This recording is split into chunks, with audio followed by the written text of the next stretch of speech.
Hey guys, what's going on? This is 7 here and welcome to my series of how good is Just Cause 3. So you do have official review on my website, this is 7gaming.com, but in this video I wanna talk about my experience and my feelings about this game. So nothing really like, official review, so it's more like talking about how I felt basically through playing through the game. Although I did play it for around 40 hours, I did got all achievements, all unlockable things, so I kinda do have experience, but I don't feel that this game was actually something amazing completely. So let's start first with fact that Just Cause 3 is developed by Avalanche Studios, same studio which actually developed Mad Max a couple months ago, and that was pretty much a solid experience. Optimization was great in that game, even low-end PCs run that game on smooth 60 fps. I had personally around 100 fps maxed out. If I wanted to lower settings I would get near 200, but feels like the Just Cause 3 actually didn't fulfill that expectation, so many problems on release date, and they still didn't release any patch whatsoever, like 7 days after release date, so it's something to be concerned if you kinda don't believe actually in marketing and all that story that developers actually on purpose develops games which do have graphics for lower standards, but system requirements are higher because other companies need to sell hardware, etc. So personally, yeah, I'm not really that surprised, although I'm surprised that Avalanche Studios made that mistake and the game wasn't optimized very well, but nonetheless, game do look very well, and it's really open world game as it should to be. So basically it's Just Cause 3, I mean, it has some huge map. It's like, I believe 200 square miles or even 400. But if you compare GTA 5 to Just Cause 3 map, you're gonna realize that Just Cause 3 map is much bigger, although I do have one problem with that. That is basically, aside from physics, which are great, I think that main problem is actually in fact that you're mostly flying over map, over objects, so cars and people on the streets, vehicles overall doesn't feel like that they have some weight, if you know what I mean. So if you do, I don't know, car crash, you don't really feel that feeling as you have in GTA 5 or some other games like Mafia, for example. So I do understand that main focus was on huge map, but if the point is to be most of the time in the air, then I don't know. Aside from nice looking atmosphere and huge fields, many cities which can be seen from one point of view, huge mountains, different landscapes like I don't know, flower fields, then snow, etc. That is cool, but kinda it's not really what I expected, at least to say.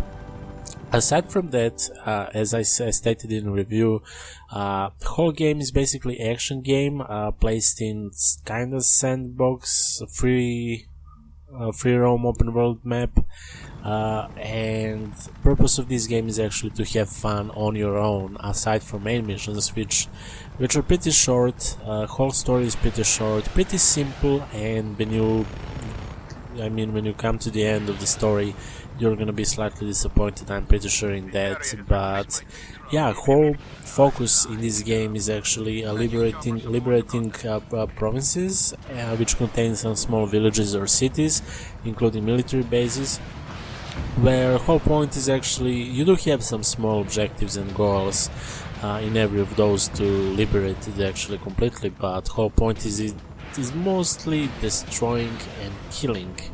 Like everything which you have read, red marking, red color that is basically enemy, and you need to destroy everything. You choose how you want to do that. There are no limits in terms of killing normal civilians, etc, etc, so game doesn't punish you. So whole purpose of this game is just to have fun. So you know, start shooting, have fun, especially with your hook, which is kinda you know, most familiar tool in this series, just because basically with that hook you can do many things, especially with that gravity, which is included in Just Cause 3 and Just Cause 2, is that you can hook anything to literally everything, and with upgrades you can get like up to 6 hooks. They are more stronger, so basically you can do even 2 planes with hooks, and then you know, do many crazy things, which is really cool. I like that. But again, story almost doesn't exist. Things become much more repetitive after like only 1 hour of playing.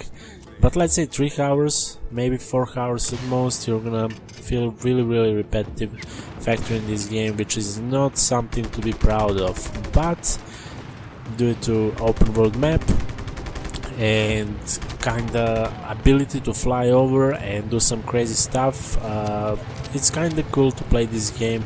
And I feel like that for iPad personally game $30 because I didn't bought it from Steam, and I'm not sure that's actually $50 kinda justify this title, but for $30 I would say I had fun with $1 per hour average, which is completely fine by me. And if I want to have fun more, I'm pretty sure that I can like play this game for at least 100 hours and have fun. Yeah, multiplayer doesn't exist so far. I don't know, Just Cause 2 didn't had multiplayer neither, but they released some mods. I don't know was that official or not, but the thing with this game is that it's always connected on Square Enix servers, so you do get leaderboards in almost every aspect. So basically their servers are following you, and like biggest jump, biggest longest time spent in air without touching ground, etc, etc, everything is kinda tracked, and you do have leaderboards among friends. And I don't know, does that affect like global leaderboards or something, but I doubt. But yeah, so yeah, I don't know, overall I would say the game was good, but it's not really what I expected for 2015. Graphics are okayish, but not really that polished as I used to see graphics in games which were released in the last couple of months. But yeah, overall it's a solid game. If you're a fan of Just Cause 2, you're gonna like this as well. I think that both maps are pretty much similar in terms of size. I think that, yeah, they're pretty much same if I do remember correctly in terms of landscapes and those kind of stuff. I believe that you get here more vehicles and you can do more crazy stuff perhaps, but it's not really far from Just Cause 2. So yeah, I would definitely recommend this game if you like those kind of games, like free world open games, sandbox, crazy action games, where basically you need to make your own fun and have some comedy aspects from this game, because doing only missions and side missions including challenges is not really that enjoyable, and it becomes very repetitive very fast. So yeah, I personally rated this game 8 from 10, mostly because of gameplay and fan aspect. But in terms of story, this game is pretty bad. Graphics are okayish, creativity which is required actually to make this game fun is really cool. Optimization is solid, but yeah, we obviously saw that there is like huge amount of space for improvement, but there we go, we got that. So yeah, That's kind of something like my experience from this game, my thoughts about this one. As I said, official review is available at dsro7gaming.com, so if you wanna read that one, feel free to go there and read it. I do have rating official, which basically says that at the end of the day, Just Cause 3 is open world sandbox game, playground for physics defying force of destruction with repetitive goals and missions where only your creativity and understanding for that can help you to enjoy more than doing regular playthrough, which is exactly what and how I would describe this game. And it's full with potential as was Mad Max, but it still feels empty, even though map is huge. Probably the biggest map in any game whatsoever so far which is released. So yeah, thank you for watching, guys. Please let me down below in the comment section what are your thoughts about this game. Did you complete the game? What are your goals in this one? If you didn't buy so far this game, would you consider buying now, etc, etc. So yeah, thank you for watching, guys, and stay tuned for more gaming videos. I should be doing like top 10 videos, top 10 games or 15 games in 2015, like in next 10 or 15 days. We don't really have any huge release in upcoming days, so basically that's gonna be my project for future, maybe some random videos, but that's pretty much all what I've planned so far. So yeah, thank you for watching, guys, and stay tuned for more gaming videos. Up there.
up with